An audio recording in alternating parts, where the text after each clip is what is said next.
안녕하세요. 숨편한 채널 호흡기 박사 황준호 원장입니다. 오늘의 주제는 그때 그 사람입니다. 그때 그 사람? 뭔가 제목이 70년대 노래 제목 같은데요. 그런데 검색을 해보니까 심수봉 씨 노래 중에 실제로 그때 그 사람이란 노래가 있더라고요. 참 시적인 노래 제목이다 싶은데 우리가 살다 보면 문득 한 번씩 생각나는 사람들이 있잖아요. 친구나 연인 중에서도 그런 사람이 있을 수도 있고 저는 한 번씩 환자분들 중에서도 예전에 그 사람 어떻게 되었을까 이렇게 생각나는 사람들이 있거든요. 특히 제가 원장실에서 환자분들 가래빼기 하는 과정에서는 환자분들은 엎드려 계시고 저는 이제 뒤쪽에서 이렇게 등을 압착하게 되는데 그때 눈이 마주치지가 않거든요. 근데 그 과정이 어떻게 보면 저한테는 머리를 쓰지 않고 몸만 쓰는 좀 단순한 과정이거든요. 왜 늘 오가는 익숙한 길 운전하실 때는 이제 운전대는 잡고 있지만 머리로는 뭐 오늘 저녁에 뭐 먹지 등등 이런 생각을 떠올리기도 하는 것처럼 저도 그렇게 환자분들 추나 치료나 이렇게 가래빼기를 하고 있으면 한 번씩 흘러가는 환자분들 생각이 날 때가 있습니다. 아, 그때 그 사람이랑 지금 이 엎드려 있는 이 환자랑 나이랑 느낌이 참 비슷했는데 뭐 이런 식으로 생각이 나는 거죠. 그런데 보통은 이렇게 한 번씩 머리를 스치는 분들은 임팩트가 있었기 때문에 떠오르는 거잖아요. 그 아주 뭐 평범하게 치료가 되고 마무리가 되고 이런 분들은 머리에 잔상이 많이 남지는 않을 텐데 주로 중환자였다거나 자주 봤던 분들이겠죠. 오늘 이야기 드릴 분들도 이런 경우였습니다. 중환자인 동시에 자주 봤던 분들이에요. 이분들 이야기는 시청자분들이 뭐 줄치고 공부한다는 개념보다는 숲을 잃는다는 느낌으로 한번 들어줬으면 하는 생각이 드는데요. 첫 번째 이야기 드릴 분은 본원에 2014년에 오셨던 분이에요. 당시에 그 여자분이 29세셨어요. 29세면 정말 엄청 젊잖아요. 그 젊은 여자분이셨고 키가 173에 몸무게가 49kg 정도. 처음에 딱 들어오는데 완전 모델 같았죠. 그런데 이제 질환이 기관지확장증 플러스 COPD 이렇게 적혀 있더라고요. 보통은 이제 기관지확장증이 진단이야 간혹 이렇게 젊은 나이에도 결핵 앓고 나서 오는 경우도 있지만 가래나 기침, 객혈 같은 임상 증상이 강력하게 발현되는 시점은 주로 폐경기 50대 이후에 좀 오는데 이분은 젊은 나이임에도 불구하고 임상 증상이 매우 심한 편이셨습니다. 특히 가래량이 정말 엄청났습니다. 지금까지 제 임상 경험, 모든 임상 경험을 통틀어서도 이 환자분의 가래량이 제일 많았거든요. 보통 녹농균 환자분들의 가래색이 녹색을 띠기도 하고 카키색 같은 느낌도 나는데 이분 가래가 그랬고요. 매일매일 종이컵으로 한 컵을 훌쩍 넘길 정도의 가래가 나왔어요. 가래가 많다 해도 한의원에 와서 머무르는 1시간 남짓의 시간에 종이컵이 한 컵 넘게 가래가 나오는 이건 보통 일은 아니거든요. 간혹 가래가 목에 끼어 있는 느낌이 들어서 계속해서 침 같은 가래를 뱉으면서 가래가 많다는 분들도 있는데 이런 경우는 정상 점액을 잘못해서 뱉는 경우이고요.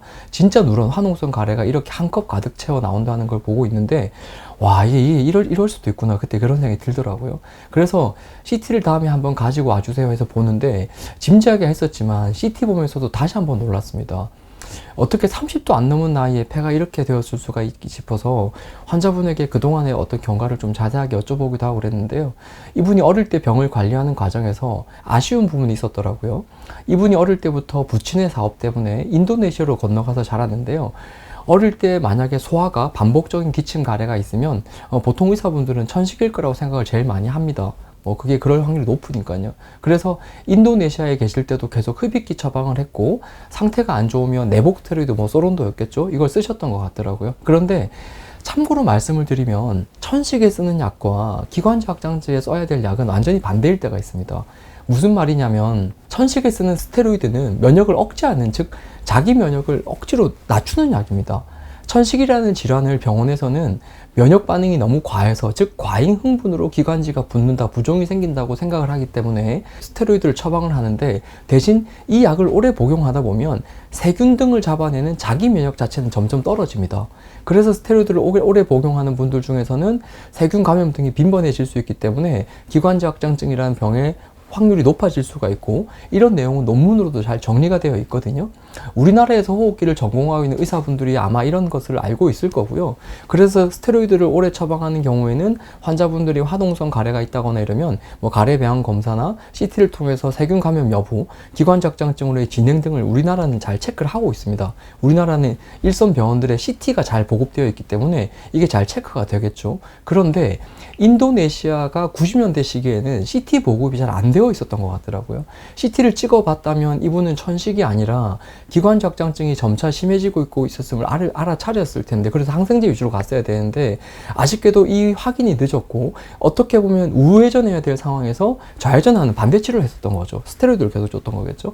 이 환자분이 20대 중반이 되고 나서야 한국에 오고 나서 CT를 찍어보고 나서 심각한 기관지확장증이구나를 이제 그때 알게 되었고, 이 환자분의 흉부 CT를 보면 이 좌우 양쪽 폐 모두가 상황이 좋지 않았습니다. 만약에 누군가가 혹시 폐가 나빠지더라도 왼쪽 폐가 2분의 1 상하고 50% 상하고 오른쪽이 50% 상한 것보다는 차라리 한쪽 100% 상하는 게 더 나을 때가 있거든요. 왜냐면 한쪽만 상하면 여기를 수술로 잘라내는 수술적 방법으로 접근할 수가 있는데, 이분 같은 경우는 양쪽 폐 모두에 가래 창고가 있는 상황이라서 수술적인 방법을 적용하기에도 쉽지 않았던 상황이었죠. 그 폐 기능은 50%도 사실 채 넘지가 않았고요. 체중도 173에 뭐 48, 49kg니까 BMI로는 15.89 이렇게 나오더라고요. 매우 저체중이셨죠. 가래량도 많았고 당장 숨을 헐떡헐떡 하는 정도는 아니셨지만 안정시 산소 포화도가 이제 95%에 맥박도 이제 한 번씩 90회를 넘기면서 빈맥 단계로 가려고 했기 때문에 저는 이 상황이 참 만만치 않다 생각이 들었던 분입니다. 그런데 이제 이 환자분은 이런 제가 빈맥과 관련된 걸로도 사실 저한테 한번 그 기억을 한번 심어준 적이 있거든요. 호흡기 중환자분들은 보통 상태가 진행이 되면 필연적으로 맥이 빨라지는 빈맥이 생기면서 살이 빠지고 그러면서 악순환의 고리로 들어갈 수 있기 때문에 제가 이 환자분도 옥시미터를 재면서 앞으로 환자분의 심장이 점점 빨리 뛰면 조금 주의해야겠네요 라는 이야기를 드렸을 거예요. 근데 본원에 한 6개월 정도 치료를 했을 무렵인가 원장님, 누군가를 좋아하는 것도 몸에 나쁘지 않아요? 이런 질문을 하시더라고요. 어떻게 보면 환자분이 한참 젊은 나이시고 연애와 결혼을 당연히 생각할 시점이기 때문에 이게 도대체 이게 무슨 말인가 싶어서 네? 그게 왜 몸에 나쁘죠? 라고 제가 오히려 환자분들에게 되물어봤는데, 이때 환자분이 정말 진짜 생각도 못한 답을 말하시더라고요. 원장님이 저번에 심장이 빨리 뛰면 부담이 될 수 있다고 했는데, 누군가를 좋아하게 되면 심장이 빨리 뛰는데 그런 과정도 몸에 부담이 될 수 있지 않나요? 라고 답을 하시더라고요. 제 개인적으로는 정말 인생 살면서 몇 번 들어보지 못한 이제 순수 동화 같은 말이었는데요. 누군가를 좋아해서 가슴이 뛴다라? 이 시청자분들은 최근에 그런 적이 있었는지 모르겠는데요. 여튼 저는 환자분들에게 이때 빈맥이라는 개념은 주로 무리한 운동이나 등산 등의 육체적 과로에서 오는 현상을 말하는 거고, 누군가를 좋아해서 가슴이 뛰는 건 뭐 당연히 해당이 되지 않는다는 설명을 이제 드리면서 그 에피소드는 일단락이 되었는데요. 이분이 가래가 그렇게 많은데도 버틸 수 있었던 것은 이런 착한 심성이 도움이 되긴 했을 것 같아요. 보통 이렇게 가래가 많으면 정말 환자분들이 지치거든요.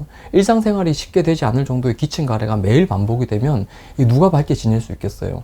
여튼 이 환자분은 본원에서 1년 정도의 치료를 받으면서 가래 빼게 하는 과정을 익히고 어느 정도는 퍼내면서 처음에 가래보다는 조금 줄어들긴 했는데 뭐 반으로 확 줄었다거나 이런 식으로 두드러진 차이가 있지는 않았어요. 그래서 뭐 이제 괜찮아졌으니 하산하세요, 이제 다 고쳐졌습니다, 뭐 이런 게 아니라 뭐 어쩔 수가 없네요, 지금 방식대로 스스로 한번 관리해 봅시다 라는 형태로 치료가 마무리가 되었는데요. 그렇게 치료가 마무리가 되고 나서도 가래가 아주 많은 환자들을 보면 그때 이 환자분이 한번씩 생각이 나더라고요. 가래가 그렇게 많았는데 과연 괜찮을까, 잘 버텨내고 계실까, 이런 생각이 들기도 했는데요. 근데 이 환자분의 안부를 확인하게 되는 일이 수년 후에 생겼습니다.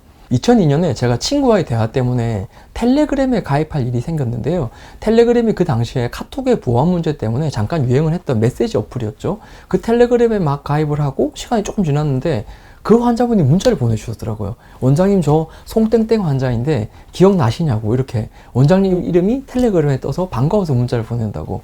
저도 정말 반갑더라고요. 당시에 워낙 중환자셔서 저로서는 지금쯤이면 산소 발생이 하고 계시려나?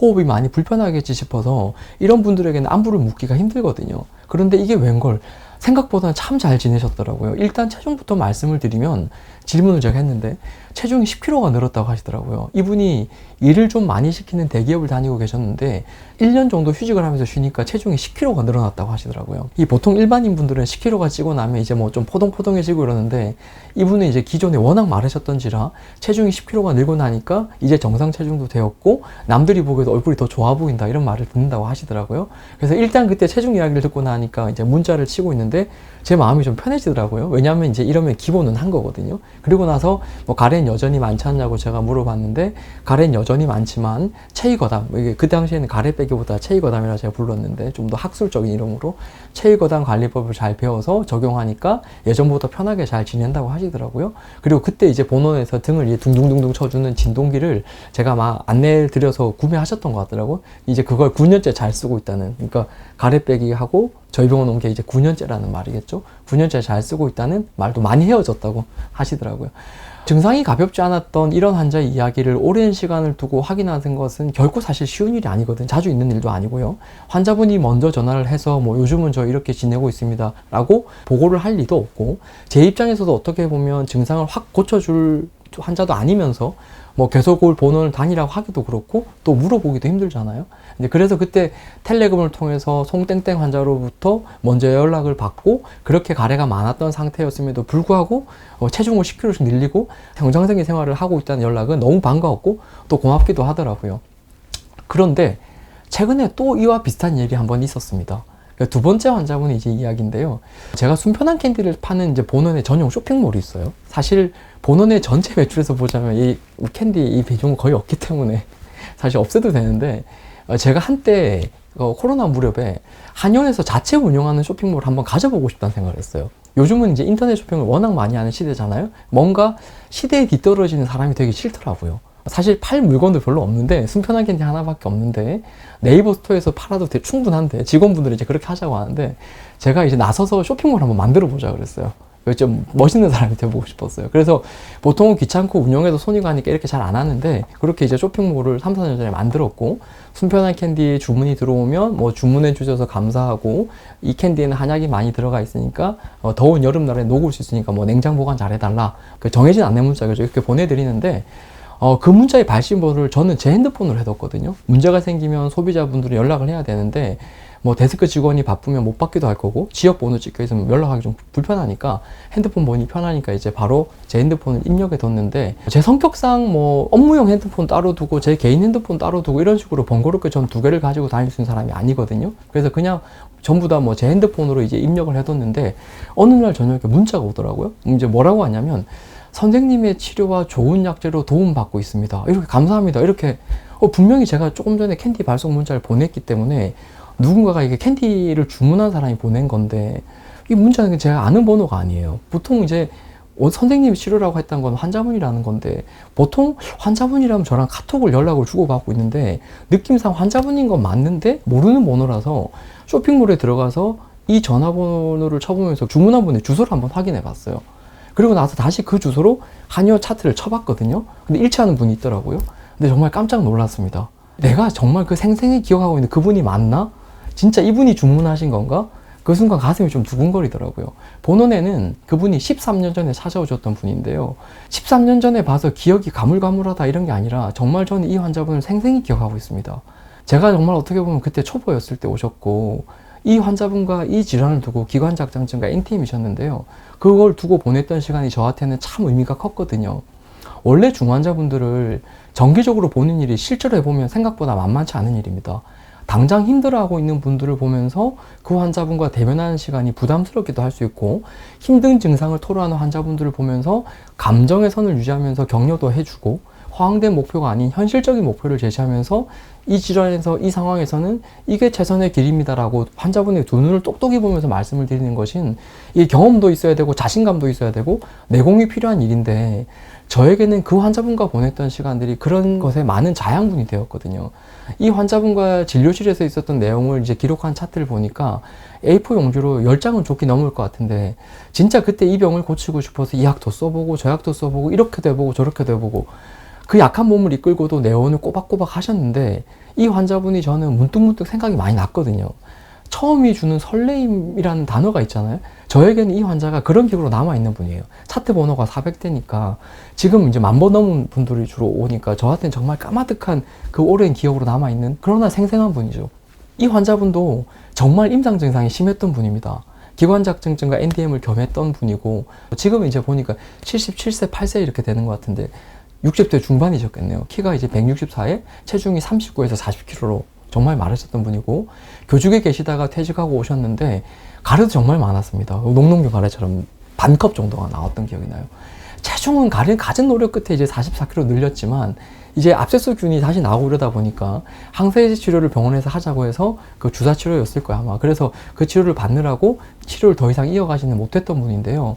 쇼핑몰 문자를 답이 온 것을 보고 나서 아, 그 환자인가 싶어서 두근거리는 마음으로 그날 주소가 같았으니까요. 혹시 배땡땡님이냐고 제가 물어봤어요.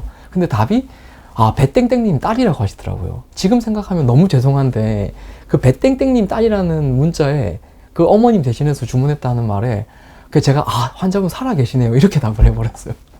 어떻게 보면 정말 이제 제가 반가운 본심을 바로 드러낸 건데 저는 정말 이분이 잘못됐을 수도 있을 거라 생각을 했었거든요. 근데 뭐 지금의 나라면 그때 그분을 좀 잘 이끌어 갔을 텐데라는 생각이 들었을 텐데 그 예전에 그분을 생각하면 그 가래가 정말 많고 몸이 약해서 그런 치료도 이겨냈을까 이런 생각이 들었죠. 그 시간이 또 10몇 년이 흘렀으니까 뭐 몸이 점점 약해지면서 돌아가셨을 수 있다 생각이 이제 문득문득 들었었거든요. 근데 그분의 딸로부터 뭐 직접 어머님 잘 살아 계시고 이게 그게 끝이 아니고 원장님 블로그랑 유튜브를 잘 보고 계시다고 답을 주시더라고요. 이걸 보고 계시겠네요. 정말 뭐 좀 뭉클한 느낌이었습니다. 이게 뭐 13년 된 분이 저를 기억하고 계시고 또 그렇게 블로그나 유튜브를 보고 계시다는 게 오늘은 제가 이제 문득 생각나면 이제 나던 뭐 그때 그 사람의 소식을 듣게 된 사연을 여러분들에게 전해드렸는데요. 이분들은 제가 잘 치료했다는 생각이 드는 분이 아니었어요. 오히려 정말 중환자고 아, 이 중환자들 이렇게 흘러가는구나라는 어떤 치료의 난항을 겪었고 이 질환의 흐름을 제가 온몸으로 이제 사실 배우게 된 그런 시간들이었는데요. 그럼에도 불구하고 긴 시간이 지나고 나서 잘 지내고 있다는 안부를 뭐 직접 듣게 된 분들인데요. 아마 기관지악장증과 NTM 환자분들 중에서는 정말 힘든 시간을 보내고 계신 분들이 많을 겁니다. 지금은 정말 힘드셔도 시간을 두고 천천히 노력을 하다 보면 당장은 빛을 보지 못하더라도 언젠가는 평안한 순간이 찾아올 수 있다는 희망을 드리고 싶어서 오늘 영상을 제작하게 되었고요. 다음에도 좋은 영상으로 찾아뵙겠습니다.